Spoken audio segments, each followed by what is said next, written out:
மீண்டும் சொல்கிறேன், நான் மிகைப்படுத்தி சொல்லவில்லை. இதுவரை இருந்த அறநிலையத்துறை அமைச்சர்களிலேயே சரியாக தெளிவாக அந்த பாதையில் பயணம் செய்கிறது. அறநிலையத்துறை என்பது உருவானதே நீதி கட்சி ஆட்சிக்கு வந்த போதுதான்.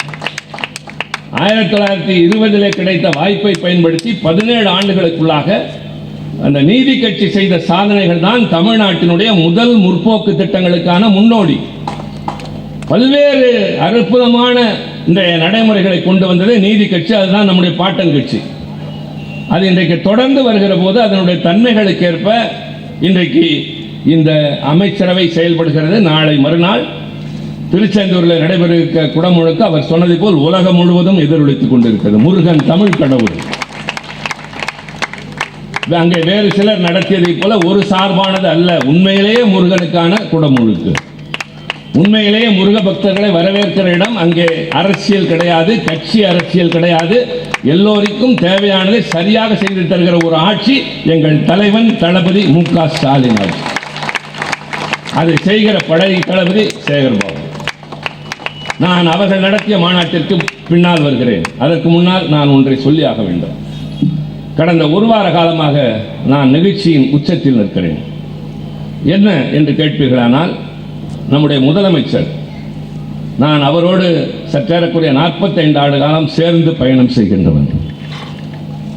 அவர் சாதாரணமான மனிதனாக சென்னையில் ஒரு ஃபியட் கார் வைத்து ஓட்டி கொண்டிருந்த போது அவருக்கு பக்கத்திலே உட்கார்ந்து பயணம் செய்தவன்.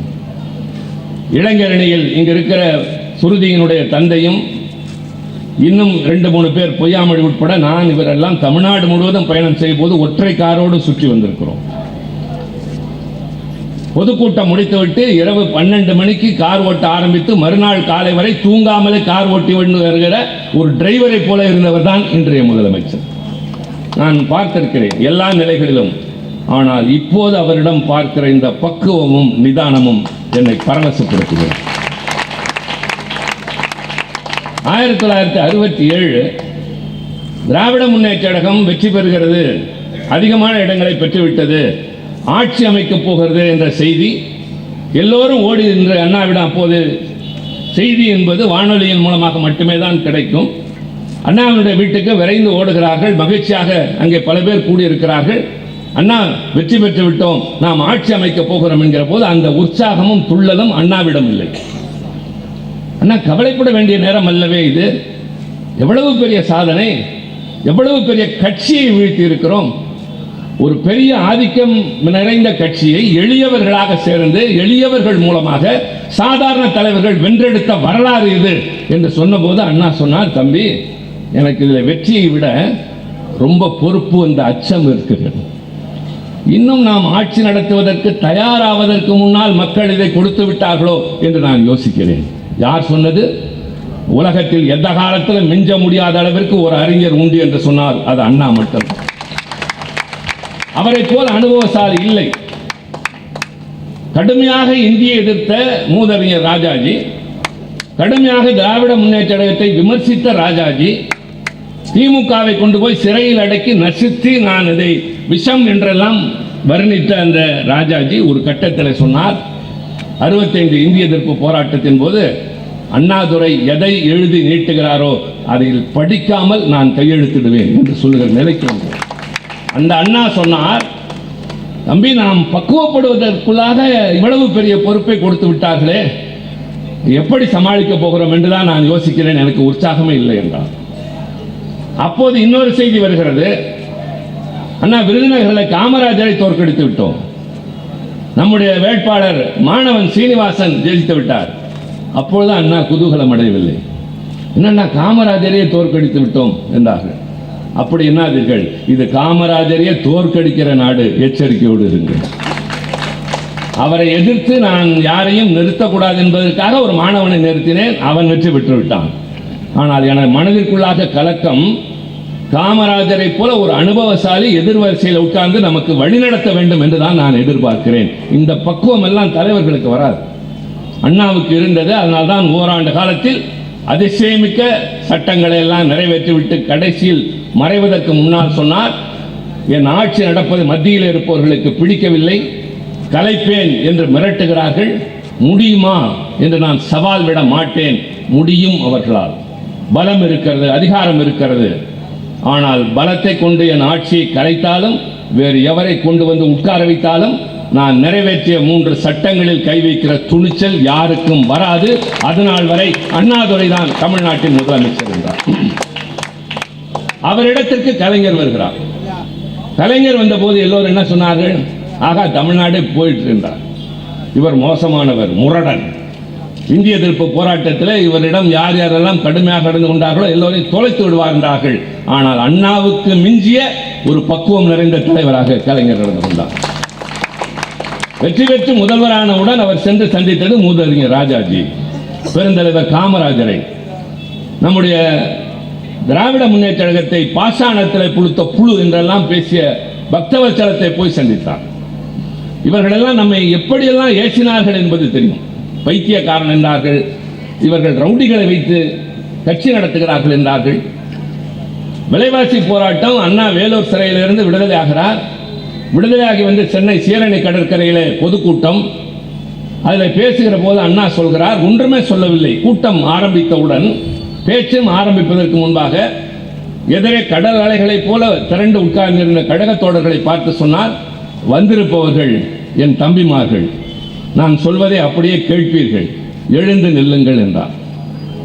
அமைதி. எத்தனை பேரும் எழுந்தினார்கள். காரணமே கேட்கவில்லை. உட்காருங்கள் என்றார். உட்கார்ந்தார்கள். மறுபடி எழுந்து நில்லுங்கள் என்றார். மறுபடி உட்காருங்கள் என்றார். அடுத்து சொன்னார், காமராஜர் அவர்களே, காலி கூட்டத்தை வைத்து நடத்துகிறான் கட்சி அண்ணாதுரை என்கிறீர்களே, இது காலி கூட்டம் அல்ல, ராணுவ சிப்பாய்களின் கூட்டம் என்று சொன்னார். நான் சொன்ன மாதிரி கட்டுப்பாட்டுக்குள்ளே இருக்கிற தம்பிமார்கள் என்று பேசினார். அதை போல தலைவர் கலைஞர் அவர்கள் யாரெல்லாம் விமர்சித்தார்களோ அவர்களெல்லாம் மரியாதையோடு சென்று சந்தித்து வழிகாட்டுங்கள் என்று கேட்டார். காவிரி நதிநீர் பிரச்சனை என்று பேச செல்கிறதற்கு முன்னால், இதற்கு முன்பு அனுபவம் பெற்ற முதலமைச்சர்களை சந்தித்து எனக்கு தயவு செய்து உங்களுடைய வழிகாட்டுதல் தேவை என்று கேட்ட அந்த பண்பும் பெருந்தன்மையும் கலைஞருக்கு இருந்தது. 5 முறை முதல்வராக இருந்தார். தமிழகம் இமயத்தின் உச்சிக்கு சென்றது. புகழில், வளர்ச்சியில், பொருளாதாரத்தில், மக்கள் வாழ்வாதாரத்தில், எல்லாவற்றிற்கும் மேல் சமூகத்தில் ஏற்பட்ட புரட்சியில் கலைஞர் காலம் ஒரு பொற்காலம். இன்றைய முதலமைச்சர் திராவிட மாடல் என்று பெயரிடுகிறார். திராவிட மாடல் என்று சொல்கிற போதே நாம் என்ன செய்ய போகிறோம் என்பது தெரியும். பல பேர் என்னிடம் பாரதிய ஜனதாவை பற்றி குறை சொல்வார்கள், என்ன இப்படியெல்லாம் செய்கிறார்கள் என்று. நான் சொல்வேன், அவரிடம் வேறு என்ன எதிர்பார்க்கிறீர்கள்? அவர்கள் ஒன்றும் திரைமறைவிலே வந்து எதையும் செய்யவில்லையே. ஒளிவு மறைவில்லாமல் வெட்ட வெளிச்சமாக இதுதான் எங்கள் கொள்கை, இதுதான் எங்கள் வழி என்று சொல்லிவிட்டு தானே வருகிறார்கள். That is Dhar ideology. நமக்கு எப்படி திராவிடம், தமிழ் உணர்வு, சுயமரியாதை, சமூக நீதி என்பது ரத்தத்திலே ஓடுகிறதோ அதை போல அவர்களுக்கு அதுதான் ஓடுகிறது. ஆக அவர்கள் வந்துகிற போது அதை ஏன் செய்தார்கள் என்று கேட்கக்கூடாது, அவர்களை அந்த இடத்திற்கு வரவிடாமல் செய்ய வேண்டும். அதுதான் நம்முடைய கடமை. இன்றைக்கு இவர் ஆட்சிக்கு வந்து அடுக்கடுக்காக என்னெல்லாம் சமூக நீதி என்றோமோ எல்லாம் நடக்கிறது. குறிப்பாக பெண்களுக்கு தருகின்ற உயர்வு இல்லாவிட்டால், அம்மா அன்றைக்கு இந்த முழக்கம் உங்களிடம் இருந்து வந்திருக்காது. சொல்லிக் கொடுத்தலாம் அன்றைக்கு நீங்கள் அந்த மழையிலே உச்சகட்டமாக நின்று குரல் கொடுத்தீர்களே, வாழ்க வாழ்க வாழ்கவே, திமுக கழக தலைவர்கள் வாழ்கவே என்று. அதெல்லாம் சொல்லிக் கொடுத்து வராது. உணர்ச்சி பெருக்கு, நன்றியின் காரணமாக உங்களுடைய அந்த உணர்ச்சி. அடிக்கடி சொல்வேன், நல்ல தாய்மார்களால் தான் ஒரு நாடே உருவாகிறது. நீங்கள் பெறுகிற பிள்ளைகள், வளர்க்கிற பிள்ளைகளை வீரர்களாக பெற்று வளர்த்தால் தான் எதிர்கால நாட்டுக்கே வீரர்கள் கிடைப்பார். தானாக எவன அதிசய வானத்திலிருந்து குதிப்பதில்லை. நான் போகிற வழியெல்லாம் நினைத்துக் கொண்டேன். சேகர் பாபுவை மறுநாள் காலை, தம்பி குரல் எப்படி இருக்குது என்று கேட்டபோது சொன்னேன், தலைவருக்கு உங்களுடைய முழக்கத்தை அப்படியே காணொலியில் அனுப்பினேன். இதுதான் தலைவர் இன்றைக்கு இருக்கிற இயக்கம், இதுதான் உங்கள் பின்னால் இருக்கிற கூட்டம். கொட்டும் மழையிலே குரல் வளம் கெட்டு போய் ஒரு மாவட்ட செயலாளர் வந்து நிற்கிறார்.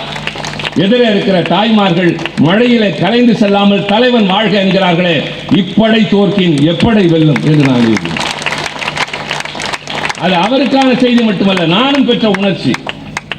இன்றைக்கு நான் ஓடோடி வந்திருப்பது, அன்றைக்கு நடத்த முடியாத கூட்டத்தை இன்றைக்கு நான் வந்து கலந்து கொள்ள வேண்டும் என்ற கடமை அல்ல, உங்களை மீண்டும் காண வேண்டும் என்ற ஆர்வத்தில்.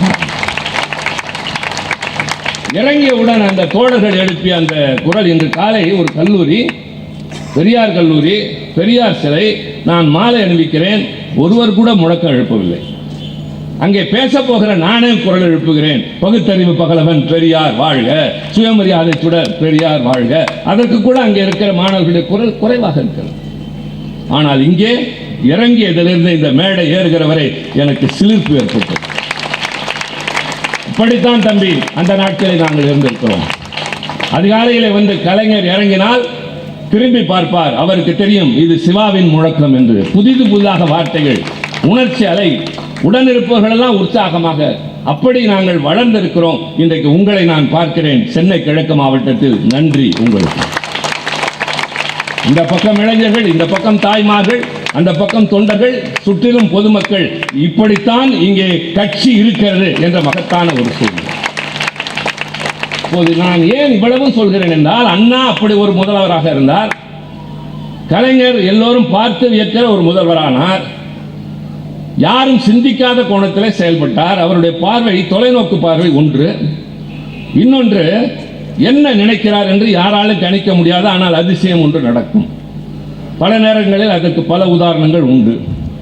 குறிப்பாக இந்த ஒரு ஆண்டில் முக்கியமான 2 விடுமுறை தினங்கள், சுதந்திர தினம், குடியரசு தினம்.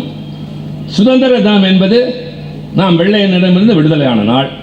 குடியரசு தினம் என்பது நம்மை நாமே ஆள்வது, அதற்காக அரசியல் சட்டம் இயற்றிக் கொள்வது, நம்மில் ஒருவரை தேர்ந்தெடுப்பது என்று நம்மை குடியாட்சியாக மாற்றி அறிவித்துக் கொண்ட நாள். இந்த 2 நாளும் அரசு விடுமுறை. எல்லா இடங்களிலும், பள்ளிகளில், அரசு அலுவலகங்களில், சாலைகளில், மூலைகளில் எல்லாம் தேசிய கொடியேற்றி மிட்டாய் கொடுத்து கொண்டாடுவார்கள். இப்போதெல்லாம் விடுதலை தினம் அல்ல, அது விடுமுறை தினம். பல பேருக்கு அதனுடைய பொருள் புரிவது இல்லை. ஒரு சின்ன நிகழ்வு காலையில் கூட சொன்னேன். ஒரு வெள்ளை அதிகாரி ஓய்வு பெற்று அதற்கு பின்னால் கொஞ்சம் உற்சாகம் பயணமாக பினாங்கு போகிறார். பினாங்கு கடற்கரையில் நடந்து கொண்டிருக்கிறார். அப்போது கூன் விழுந்த ஒரு முதியவன் வந்து, ஐயா நீங்கள் நலமா என்று கேட்கிறான். அவர் சொல்கிறார், நான் இதற்கு முன்னால் இந்த ஊருக்கு வந்ததில்லை, உன்னையும் இதற்கு முன் நான் பார்த்ததில்லை. இவ்வளவு வயதான ஒருவன் என்னை வந்து நீ யார், நலமா என்று கேட்கிறாயே, நீ யார் என்று கேட்கிறார். அவன் சிரித்துக் கொண்டே சொல்கிறான், நீங்கள் நினைப்பது போல நான் முதியவன் அல்ல, எனக்கு வயது 40 தான். நான் யார் தெரியுமா?